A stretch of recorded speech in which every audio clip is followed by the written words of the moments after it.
I was settled in at my agency. I'm at the Center for Community Services in Simpsonville, South Carolina, which is the southern part of Greenville. And we are the only agency on the southern side of Greenville that is catered to the Latino community.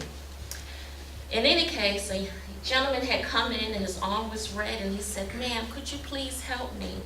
He said, "I hurt my wrist and my shoulder when I fell off a ladder, and I need some medical assistance." Well, on our property, we have a collaborative of different agencies. So I pointed him to the health department, our health clinic that we have on our property. About 2 weeks later, he had come in between asking for additional services. He come back about 2 weeks later, to no avail. There was no change.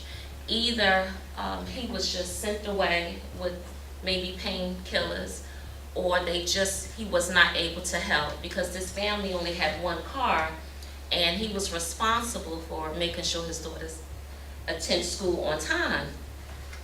So he came in and he asked, "Please, do you have any more services?" But I had exhausted everything. I had called 211 and all of my files. I had nothing else. So I suggested that he go to the ER because I didn't know what to do.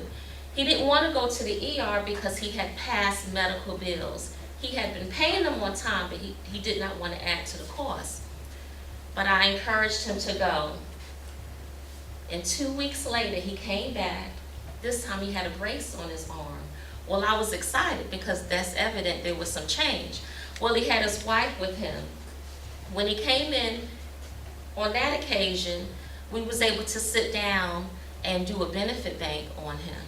So during the time we did the benefit bank, we were able to increase his food stamps $200 during the time of his recovery. So during the interview, I also was talking to his wife, and she said she kept children in her home to make additional funds. So I suggested to her, "Had you ever thought about being a registered child care provider?"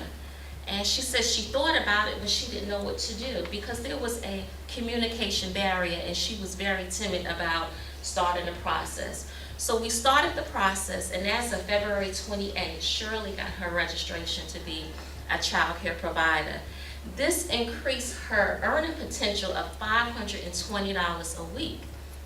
We were also able to sign her up for a nutrition program, which is an additional $300 a month, which is excellent. So again, I sent Marvin, this is in January, I sent Marvin down to our local Goodwill Job Connection where my fellow Jean is located. Jean is in Simpsonville with me. And so Marvin was not only offered one job, but two, so he had an opportunity to choose. What was most exciting to me was during the holidays, we were able to get their family connected to a very generous donor, a sponsor for the holidays. So they were able to provide a nice Christmas for their family. So I hadn't seen Marvin and his wife since March, but I'm excited to know that myself and my other fellow AmeriCorps members are making the changes in the lives here in the greater Greenville of South Carolina. Thank you.